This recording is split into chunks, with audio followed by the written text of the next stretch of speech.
नमस्कार दोस्तों। तो चलिए एक और कथा की शुरुआत करते हैं। गरुड़ कथा। कहा जाता है कि जो इस गरुड़ के उत्तम चरित्र का पाठ या श्रवण करता है वह सब पापों से मुक्त होकर देवलोक में प्रतिष्ठित होता है। बिनता नंदन गरुड़ जब अंडा फोड़कर बाहर निकले तब नवजात शिशु की अवस्था में ही उन्हें आहार ग्रहण करने की इच्छा हुई। वे भूख से व्याकुल होकर माता से बोले, माँ मुझे कुछ खाने को दो। पर्वत के समान शरीर वाले महाबली गरुड़ को देखकर परम सौभाग्यवती माता बिनता के मन में बड़ा हर्ष हुआ। वे अपने पुत्र से बोली, बेटा मुझ में तेरी भूख मिटाने की शक्ति नहीं है। तेरे पिता धर्मात्मा कश्यप साक्षात ब्रह्मा जी के समान तेजस्वी हैं। वे सोन नदी के उत्तर तट पर तपस्या करते हैं। वहीं जा और अपने पिता से इच्छा अनुसार भोजन के विषय में परामर्श कर। तात उनके उपदेश से तेरी भूख शांत हो जाएगी। ऋषि कहते हैं, माता की बात सुनकर मन के समान वेग वाले महाबली गरुड़ एक ही मुहूर्त में पिता के समीप जा पहुँचे। वहाँ प्रज्वलित अग्नि के समान तेजस्वी अपने पिता मुनिवर कश्यप जी को देखकर उन्हें मस्तक झुकाकर प्रणाम किया और इस प्रकार कहा, प्रभु मैं आपका पुत्र हूँ और आहार की इच्छा से आपके पास आया हूँ। भूख बहुत सता रही है, कृपया करके मुझे कुछ भोजन दीजिए। कश्यप जी ने कहा, वत्स उधर समुद्र के किनारे विशाल हाथी और कछुआ रहते हैं। वे दोनों बहुत बड़े जीव हैं, उनमें अपार बल है। वे एक दूसरे को मारने की घात में लगे हुए हैं। तू शीघ्र ही उनके पास जा, उनसे तेरी भूख मिट सकती है। पिता की बात सुनकर महान वेगशाली और विशाल आकार वाले गरुड़ उड़कर वहां गए तथा उन दोनों को नखों से विदीर्ण करके चोंच और पंजों में लेकर विद्युत के समान वेग से आकाश में उड़ चले। उस समय मंदरांचल आदि पर्वत उन्हें धारण नहीं कर पाते थे। तब वे वायु वेग से 2 लाख योजन आगे जाकर एक जामुन के वृक्ष की बहुत बड़ी शाखा पर बैठे। उनके पंजा रखते ही वह शाखा सहसा टूट पड़ी। उसे गिरते देख महाबली पक्षीराज गरुड़ ने गौ और ब्राह्मणों के वध के भय से तुरंत पकड़ लिया और फिर बड़े वेग से आकाश में उड़ने लगे। उन्हें बहुत देर से आकाश में मंडराते देख भगवान श्री विष्णु मनुष्य का रूप धारण कर उनके पास जा इस प्रकार बोले, पक्षीराज तुम कौन हो और किस लिए यह विशाल शाखा तथा ये महान हाथी एवं कछुआ लिए आकाश में घूम रहे हो। उनके इस प्रकार पूछने पर पक्षीराज ने नर रूपधारी श्री नारायण से कहा, महाबाहो मैं गरुड़ हूँ। अपने कर्म के अनुसार मुझे पक्षी होना पड़ा है। मैं कश्यप मुनि का पुत्र हूँ और माता बिनता के गर्भ से मेरा जन्म हुआ है। देखिए इन बड़े बड़े जीवों को मैंने खाने के लिए पकड़ रखा है। वृक्ष और पर्वत कोई भी मुझे धारण नहीं कर पाते। अनेकों योजन उड़ने के बाद मैं एक विशाल जामुन का वृक्ष देखकर इन दोनों को खाने के लिए इसकी शाखा पर बैठा था, किंतु मेरे बैठते ही वह भी सहसा टूट गई। अतः सहस्त्रों ब्राह्मणों और गौओं के वध के डर से इसे भी लिए डोलता हूँ। अब मेरे मन में बड़ा विषाद हो रहा है कि क्या करूँ, कहाँ जाऊँ और कौन मेरा वेग सहन करेगा। श्री विष्णु बोले, अच्छा मेरी बाह पर बैठकर तुम इन दोनों को हाथी और कछुए को खाओ। गरुड़ ने कहा, बड़े बड़े पर्वत भी मुझे धारण करने में असमर्थ हो रहे हैं, फिर तुम मुझ जैसे महाबली पक्षी को कैसे धारण कर सकोगे। भगवान श्री नारायण के सिवा दूसरा कौन है जो मुझे धारण कर सके। तीनों लोकों में कौन ऐसा पुरुष है जो मेरा भार सह सके या सह लेगा। श्री विष्णु बोले, पक्षी श्रेष्ठ बुद्धिमान पुरुष को अपना कार्य सिद्ध करना चाहिए। अतः इस समय तुम अपना काम करो, कार्य हो जाने पर निश्चय ही मुझे जान लोगे।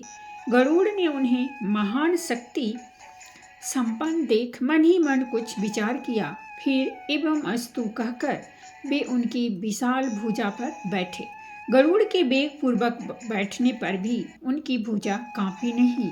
वहां बैठकर गरुड़ ने उस शाखा को तो पर्वत के शिखर पर डाल दिया और हाथी तथा कछुए को भक्षण किया।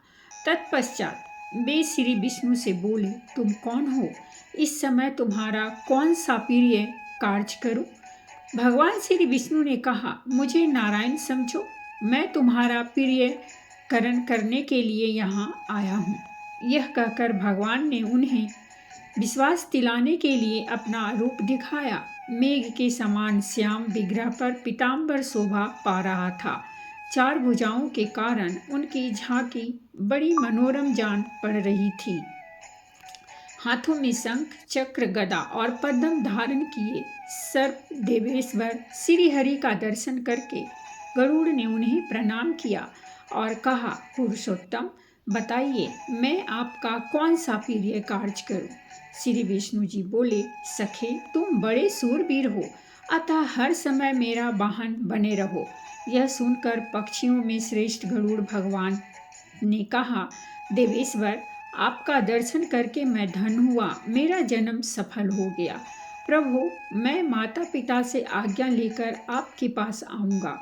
तब भगवान ने प्रसन्न होकर कहा, पक्षीराज, तुम अजर अमर बने रहो, किसी भी प्राणी से तुम्हारा वध न हो, तुम्हारा कर्म और तेज मेरे समान हो, सर्वत्र तुम्हारी गति हो, निश्चय ही तुम्हें सब प्रकार के सुख प्राप्त हो, तुम्हारे मन में जो जो इच्छा हो सब पूर्ण हो जाए, तुम्हें अपनी रुचि के अनुकूल यथेष्ट आहार बिना किसी कष्ट के प्राप्त होता रहेगा, तुम शीघ्र ही अपनी माता को कष्ट से मुक्त करोगे। ऐसा कहकर भगवान श्री विष्णु तत्काल अंतर्ध्यान हो गए। गरुड़ ने भी अपने पिता के पास जाकर सारा वृत्तांत कह सुनाया। गरुड़ जी का वृत्तांत सुनकर उनके पिता महर्षि कश्यप मन ही मन बहुत प्रसन्न हुए और अपने पुत्र से इस प्रकार बोले। कश्यप मुनि जी बोले, खगश्रेष्ठ, मैं धन्य हूँ, तुम्हारी कल्याणमयी माता भी धन्य है। माता की कोख तथा यह कुल जिसमें तुम्हारे जैसा पुत्र उत्पन्न हुआ सभी धन्य हैं। जिसके कुल में वैष्णव पुत्र उत्पन्न होता है वह धन्य है, वह वैष्णव पुत्र पुरुषों में श्रेष्ठ है तथा अपने कुल का उद्धार करके श्री विष्णु जी का सायुज्य प्राप्त करता है। जो प्रतिदिन श्री विष्णु जी की पूजा करता है, श्री विष्णु जी का ध्यान करता है, उन्हीं के यश को गाता, सदा उन्हीं के मंत्र को जपता, श्री विष्णु के ही स्तोत्र का पाठ करता, उनका प्रसाद पाता और एकादशी के दिन उपवास करता है, वह सब पापों का क्षय हो जाने से निसंदेह मुक्त हो जाता है। जिसके हृदय में सदा ही श्री गोविंद जी विराजते हैं, वह नर श्रेष्ठ विष्णु लोक में प्रतिष्ठित होता है। जल में, पवित्र स्थान में, उत्तम पथ पर, गौ में, ब्राह्मण में, स्वर्ग में, ब्रह्मा जी के भवन में तथा पवित्र पुरुष के घर में सदा ही भगवान श्री विष्णु विराजमान रहते हैं। इन सब स्थानों में जो भगवान का जप और चिंतन करता है वह अपने पुण्य के द्वारा पुरुषों में श्रेष्ठ होता है और सब पापों का क्षय हो जाने से भगवान श्री विष्णु का किंकर होता है। जो श्री विष्णु का सारूप्य प्राप्त कर ले वही मानव संसार में धन्य है।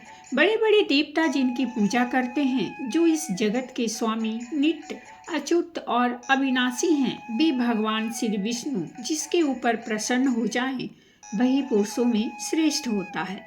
नाना प्रकार की तपस्या तथा भांति भांति के धर्म और यज्ञों का अनुष्ठान करके भी देवता लोग भगवान श्री विष्णु को नहीं पाते, किंतु तुमने उन्हें प्राप्त कर लिया, अतः तुम धन्य हो।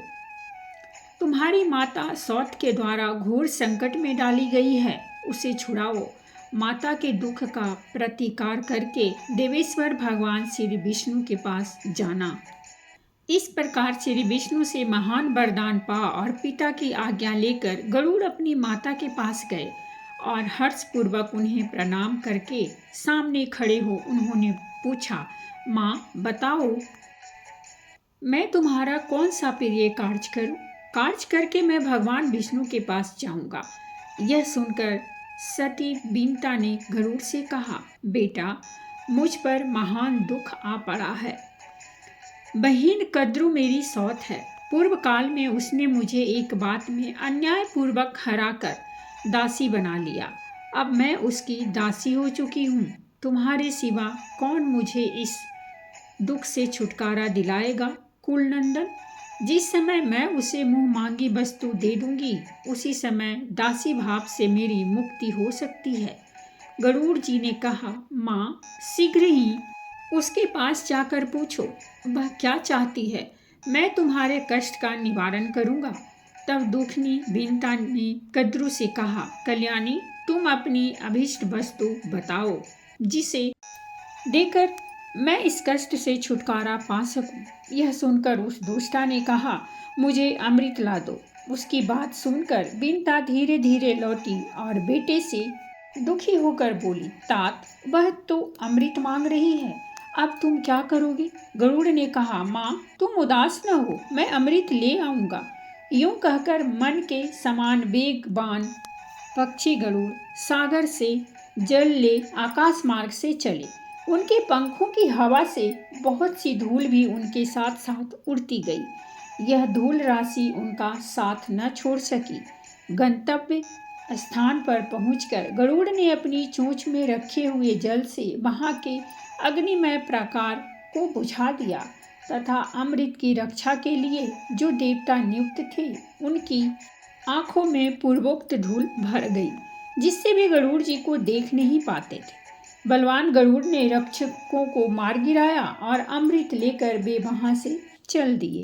पक्षीराज को अमृत लेकर आते देख ऐरावत पर चढ़े हुए इंद्र ने कहा, अहो, पक्षी का रूप धारण करने वाले तुम कौन हो जो बलपूर्वक अमृत को लिए जाते हो?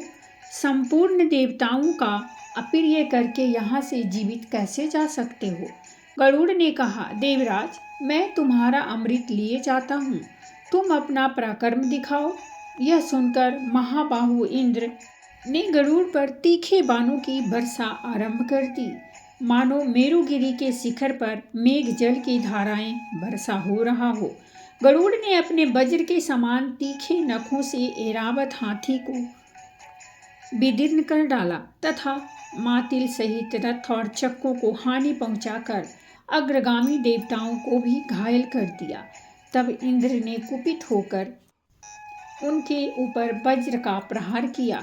वज्र की चोट खाकर भी महापक्षी गरुड़ विचलित नहीं हुए। वे बड़े वेग से भूतल की ओर चले। तब इंद्र ने सब देवताओं के आगे स्थित होकर कहा, निष्पाप गरुड़, यदि तुम नाग माता को इस समय अमृत दे दोगे तो सारे सांप अमर हो जाएंगे। अतः यदि तुम्हारी सम्मति हो तो मैं इस अमृत को वहां से हर लाऊंगा। गरुड़ जी बोले, मेरी साध्वी माता बिनता दासी भाव के कारण बहुत दुखी है। जिस समय वह दासीपन से मुक्त हो जाए और सब लोग इस बात को जान लें, उस समय तुम अमृत को हर ले आना। यूं कहकर महाबली गरुड़ माता के पास जा इस प्रकार बोले, माँ, मैं अमृत ले आया हूँ, इसे नाग माता को दे दो। अमृत सहित पुत्र को आया देख बिनता का हृदय हर्ष से खिल उठा। उसने कद्रू को बुलाकर अमृत दे दिया और स्वयं दासी भाव से मुक्त हो गई। इसी बीच में इंद्र ने सहसा वहां पहुंचकर अमृत का घड़ा चुरा लिया और वहां विष का पात्र रख दिया। उन्हें ऐसा करते कोई देख न सका। कद्रू का मन बहुत प्रसन्न था। उसने पुत्रों को वेगपूर्वक बुलाया और उनके मुख में अमृत जैसा दिखाई देने वाला विष दे दिया। नाग माता ने पुत्रों से कहा, तुम्हारे कुल में होने वाले सभी सर्पों के मुख में ये अमृत की बूंदें नित्य निरंतर उत्पन्न होती रहें तथा तुम लोग इनसे सदा संतुष्ट रहो। इसके बाद गरुड़ अपने माता पिता से वार्तालाप करके देवताओं की पूजा कर अविनाशी भगवान श्री विष्णु के पास चले गए। जो गरुड़ के इस उत्तम चरित्र का पाठ या श्रवण करता है वह सब पापों से मुक्ति होकर देवलोक में प्रतिष्ठित होता है।